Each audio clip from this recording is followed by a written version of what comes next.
temných ulic Hamelnu jde stí, píšťala v ruce a v očích klid. Nikdo neví, odkud vítr ho k nám zval, jen kroky cizince městem zněly dál. Radní se třesou, krysy žerou dům, sliby se sypou, jak prach pod botou.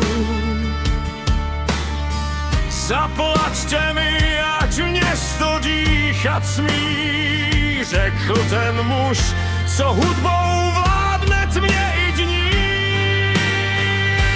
Krysa žde a píšťala zní, volá ty, kdo zapomněli ctít vlastní sliby.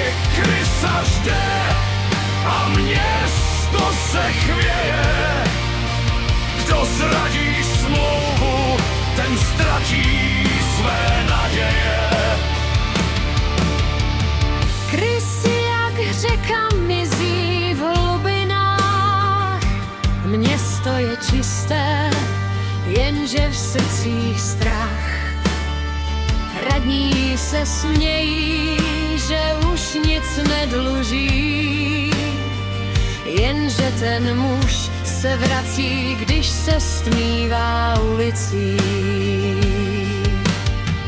Děti se zvednou, jak by spali v snu, hudba je vede do temného lesu. Nikdo je neslyší, nikdo nevolá, jen píšťala zpívá, že pravda bolí víc než zrada. Krysa žde a píšťala zní, volá ty, kdo zapomněli ctít vlastní sliby.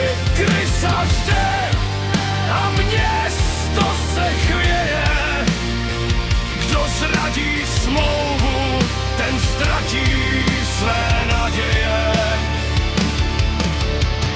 V propasti ticha mizí jejich dech, město je prázdné, jen vítr šeptá hněv. Krysař se otočí, píšťalu skryje v plášti a Hameln pozná cenu vlastní lži a zášti. A kdo dnes slyší píšťaly to,